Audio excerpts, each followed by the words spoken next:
السلام علیکم۔ شفق YouTube channel کے ساتھ میں ہوں آپ کی ہوسٹ مہرما۔ دنیا کے مشہور جاسوس، سرد جنگ کے جاسوس، ایٹم بم سے متعلق جاسوسی کے اسکینڈل نے روس کی جارحانہ عزائم کے بارے میں مغرب کی آنکھیں کھول دیں۔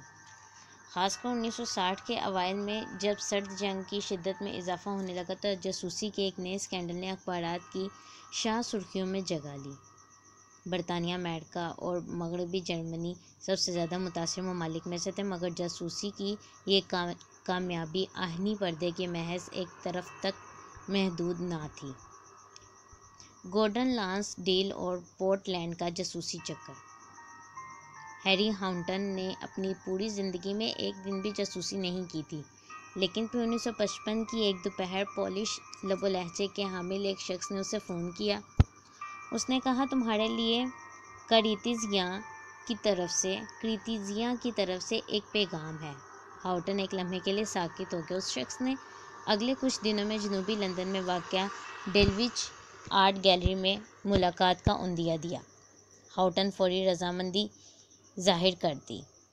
یہ ایک ایسا دن تھا جس نے ہیری کی زندگی کو بدل کر رکھ دیا اور پورٹ لینڈ جاسوسی چکر کے ایک رکن کی حیثیت سے اسے تاریخ میں نمایاں مقام دیا گیا۔ کارتزیا یہ نام ہاؤٹن کو یادوں کے ایک ریلے میں بہا کر لے گیا۔ وہ اسے 1950 میں وارسا میں برطانوی سفارت خانے کے بحری کلرک کے عہدے پر تعینات ہونے کے بعد مل چکا تھا۔ شاہی بحریہ میں 20 سال خدمت سر انجام دینے کے بعد وہ سفارتکاروں کے طور طریقوں سے بالکل ناواقف تھا اور پولینڈ جو جنگ کے باعث اشیاء کی قلت کا شکار تھا، وہاں کی تقریبات میں شراب کی کثرت دیکھ کر حیرت زدہ ہو جاتا۔ مگر اس کی ایک ہم منصب نے بتایا، اگر تم یہاں پر دولت اور عیش و عشرت کے انبار اکٹھے نہیں کرتے تو تم بے وقوف ہو۔ ہاؤٹن کو بات سمجھ آ گئی۔ اس نے وہاں کے چور بازاروں سے رابطہ کیا۔ اسے انگلینڈ کی ایک ایسی کمپنی کا پتہ دیا گیا جو سفارت خانوں کو رسد فراہم کرنے میں ماہر تھی اور کافی کی سپلائی میں پوری منڈی کو پیچھے چھوڑ چکی تھی۔ سفارتی لفافوں میں آرڈرز وصول ہونے لگے جن پر کسی قسم کا کسٹم چارج اور چھان بین عائد نہیں ہوتی تھی۔ ہاؤٹن نے جلدی دولت کے انبار لگا لیے اور اس دوران اس کی ملاقات گہری آنکھوں اور سیاہ بالوں والی خوبصورت پولش خریدار کارتزیا سے ہوئی، جس کے ساتھ اسے رومانوی وابستگی ہو گئی۔ جب ہاؤٹن کی بیوی، جسے اس نے بعد ازاں طلاق دے دی، انگلینڈ واپس آئی تو کارتزیا چوری چھپے اس کے فلیٹ پر ملنے آتی اور وہ اپنی موجودگی کا اشارہ دینے کے لیے کھڑکی میں لائٹ کھلی چھوڑ دیتا۔ پھر 1952 میں اسے انتہائی حساس زیر اصلاح تحقیقاتی ادارے پورٹ لینڈ میں تعینات کرنے کی غرض سے لندن بھیج دیا گیا۔ ہاؤٹن اور کارتزیا کی محبت ایک خواب بن کر رہ گئی اور ہاؤٹن جو اپنی عمر کے وسط میں پہنچ چکا تھا، شراب سے پرہیز کرنے لگا تھا اور پرجوش زندگی گزارنے کی بجائے پرسکون زندگی کا قائل ہو گیا تھا۔ اس نے مذکورہ ادارے میں سیکرٹری کی حیثیت سے کام کرنے والی ایتھل بنٹی کے ساتھ منگنی کر لی تھی۔ انہوں نے اکٹھے مل کر ایک گھر خریدا اور ابھی اس کی تزئین و آرائش کے وسط میں ہی تھے کہ یہ اہم ترین فون کال آ گئی۔ آرٹ گیلری کے ارد گرد گھومتے ہوئے وہ تصویروں میں دلچسپی ظاہر کر رہا تھا کہ اجنبی نے ہاؤٹن کو ڈرا کر رکھ دیا۔ پولش حکام کو کارتزیا کے ساتھ اس کے افیئر اور ان دونوں کی چور بازاری میں سرگرمیوں کا علم ہو چکا تھا۔ لڑکی چونکہ اپنے آپ کو سیاسی طور پر ناقابل اعتبار ثابت کر چکی تھی، اس لیے وہ شدید مشکل میں گھر سکتی تھی، مگر ہاؤٹن آبدوز شکن مورچے کے بارے میں معلومات فراہم کر کے اس کی مشکل کو آسان کر سکتا تھا۔ وہ ایتھل کے پاس واپس گھر آ گیا اور اپنی ملاقات اور فون کال کے بارے میں قابل تحسین من گھڑت افسانہ بنایا کہ الیکسن جانسن نامی ایک امریکی بحری اتاشی، جسے وہ وارسا میں جانتا تھا، لندن آ پہنچا ہے اور ماضی میں اس کی چور بازاری کے دھندے کو ظاہر کرنے کی دھمکیاں دے رہا ہے، جس کے باعث اسے جیل بھی جانا پڑ سکتا ہے۔ وہ صرف اس صورت اپنی زبان بند کرے گا کہ جب ہاؤٹن اسے یہ بتائے کہ بیس پر کیا سرگرمیاں ہو رہی ہیں۔ امریکیوں کو ڈر تھا کہ برطانیہ اسلحہ سازی کے حوالے سے ہونے والی نئی پیش رفت کو ان سے پوشیدہ رکھ رہا ہے۔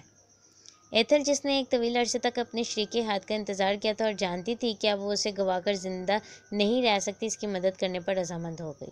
ہاؤٹن، جو دفتر میں خفیہ دستاویزات کی تصویریں اتارنے کے لیے سگریٹ لائٹ سے بھی چھوٹے سائز کا مانوکس کیمرہ فراہم کیا گیا۔ دستاویزات کے لیے ایک اور نسبتاً بہتر اور بڑا کیمرہ بھی دیا گیا جو وہ گھر پر استعمال کر سکتا تھا۔ ملاقاتوں کے لیے اسے پوسٹ کیے گئے خطوط میں خفیہ کوڈز کے ذریعے آگاہ کیا جاتا۔ ان خفیہ ملاقاتوں کی بہترین توضیح پیش کرنا شراب کی رسیہ ہاؤٹن کے لیے بالکل مشکل نہ تھا۔ شراب خانے کی اتفاقی ملاقاتوں سے بہتر جگہ اور کہاں میسر آ سکتی تھی؟ وہ ایک ہاتھ میں جام اور دوسری بغل میں ایک اخبار دبا کر کھڑا ہوتا۔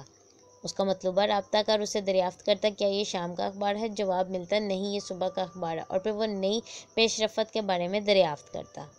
پھر وہ مردانہ غصہ خانوں کی طرف چل پڑتا اور کچھ منٹ بعد ہاؤٹن وہاں پہنچنے پر خفیہ دستاویزات کا تبادلہ ہو جاتا۔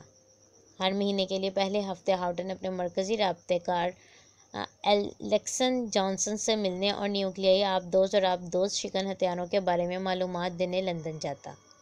مگر وہ کوئی پیشہ ور ماہر جاسوس نہ تھا۔ در حقیقت وہ بہت خوش قسمت تھا کہ جیسے جیسے وہ یہ کام کرتا گیا اس سے دور ہوتا گیا۔ اس کی سابقہ بیوی اور وارسا کے آفیسر نے حساس نوعیت کے امور میں اسے سیکیورٹی رسک قرار دے کر ایک رپورٹ روانہ کی، اور جب اس کے اہم منصوبہ نے 2 مرتبہ یہ رپورٹ کی کہ وہ دستاویزات گھر لے جاتا ہے تو اسے ایک نسبتاً کم حساس ملازمت پر تعینات کر دیا گیا۔ اس کی شاہ خرچیوں نے بھی بہت سے شعبات کو جنم دیا۔ وہ مقامی شراب خانوں میں کسانوں اور تاجروں کو اکٹھا کرتا اور رات دیر گئے تک خود بھی پلانے والے گروہوں میں شامل ہوتا۔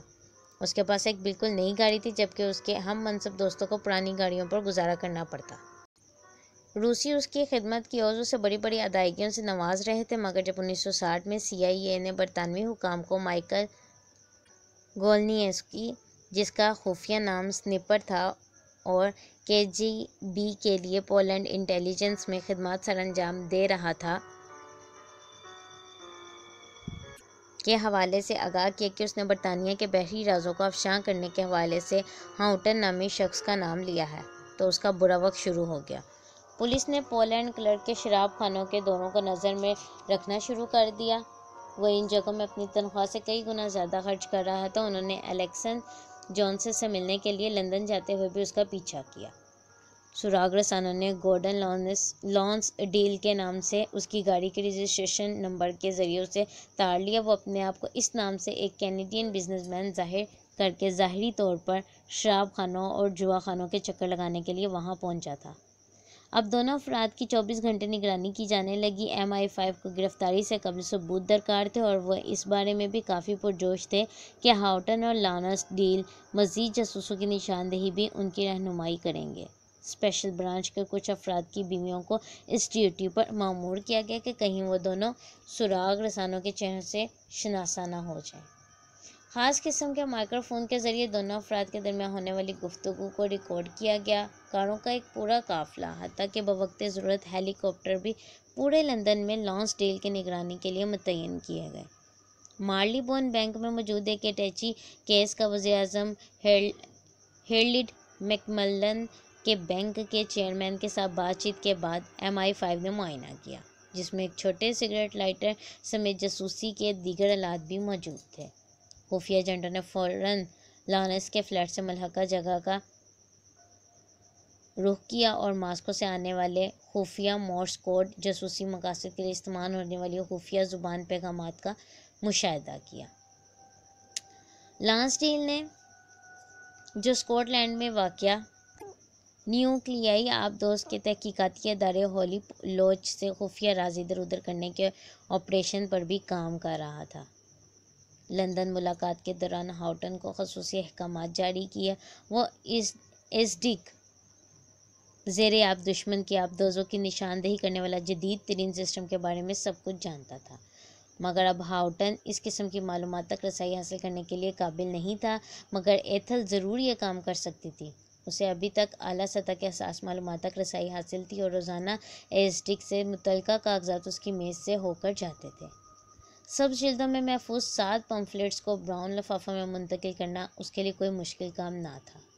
ایتھل یہ لفافہ بغل میں دبائے سیڑھیوں سے نیچے اتری۔ کسی شخص نے غور نہ کیا، مگر کچھ لوگوں کو پہلے سے شک تھا۔ وہ کار پارکنگ کی جگہ پر ہاؤٹن سے ملی۔ اگلے دن وہ یہ دستاویزات لانس ڈیل کو دینے کی غرض سے لندن میں واٹر اسٹیشن کے قریب اولڈ وائس تھیٹر پر پہنچے۔ چونکہ جاسوس ساز ایتھر کے دستاویزات رکھنے کی غرض سے ایک مخصوص بیگ پہلی مرتبہ لے کر آیا تھا۔ گلی میں بے حسی سے گزرنے والے کچھ لوگوں نے اسے گھیر لیا۔ ارد گرد سے گزرنے والے یہ لوگ اسپیشل برانچ کے ملازمین اور ان کی بیویاں تھیں۔ چند منٹ بعد وردی میں ملبوس پولیس نے لندن کے علاقے روزلپ میں واقع ایک بنگلے پر دستک دی۔ جواب دینے والے شخص کو انہوں نے بتایا کہ وہ علاقے میں کچھ لٹیروں کی تلاش میں ہیں اور گھروں کے مالکان کو سیکیورٹی کے بارے میں آگاہ کر رہے ہیں۔ اس شخص نے پولیس افسر کو اندر بلا لیا۔ وہ اس کی مشین پر بالکل حیران نہ تھا، کیونکہ گزشتہ کچھ ہفتوں میں اس کے گھر میں 2 دفعہ نقب لگائی جا چکی تھی، مگر شاید وہ یہ نہ جان سکا کہ دونوں موقع پر نقب لگانے والا کوئی اور نہیں بلکہ اسپیشل برانچ کے ایجنٹ تھے۔ لارنس کی کہانی ابھی جاری ہے۔ اس کی خفیہ جاسوسی کا اختتام کہاں تک پہنچتا ہے، جاننے کے لیے شفق یوٹیوب چینل کو لائک اور سبسکرائب کرنا مت بھولیں۔ شکریہ۔